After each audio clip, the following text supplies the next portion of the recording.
एक छोटी सी मछली ने मनु को न केवल प्रलय की चेतावनी दी, बल्कि स्वयं को भगवान विष्णु भी बताया। आप सोचिए, राजा मनु, जो उस समय बड़े धर्मात्मा और तपस्वी थे, अपनी कुटिया के पास नदी के किनारे जल अर्पित कर रहे थे। तभी उनके हाथों में एक छोटी सी नन्ही सी मछली आ गिरी। मनु उसे वापस जल में डालने ही वाले थे कि अचानक वो मछली बोल उठी। उसने बड़ी ही विनम्रता से मनु से प्रार्थना की, हे राजन, मुझे बड़े जीवों से बचाओ, इस नदी में मुझे खा जाने वाले कई जीव हैं। मनु उस बोलने वाली मछली को देखकर आश्चर्यचकित रह गए, परंतु उनके हृदय में दया उमड़ पड़ी। उन्होंने उसे उठाया और अपनी कुटिया में ले जाकर एक छोटे से मटके में रख दिया। लेकिन ये तो केवल शुरुआत थी। कुछ ही दिनों में वो मछली इतनी बड़ी हो गई कि उस मटके में समा नहीं पा रही थी।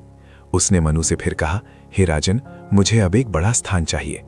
तब मनु ने उसे एक बड़े तालाब में डाला, लेकिन कुछ ही समय बाद वो तालाब भी उसके लिए छोटा पड़ने लगा।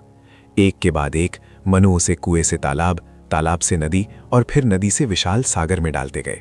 हर बार वो मछली आश्चर्यजनक गति से बढ़ती जा रही थी, यहाँ तक कि वो इतनी विशाल हो गई कि पूरा सागर भी उसके लिए छोटा पड़ गया।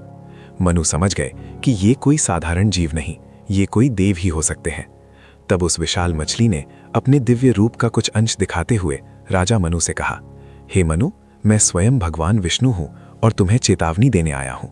मनु तो भक्तिभाव में डूब गए। मछली रूपी विष्णु ने उन्हें बताया कि आज से ठीक 7 दिनों बाद पृथ्वी पर एक भयंकर प्रलय आएगा, सारा संसार जलमग्न हो जाएगा।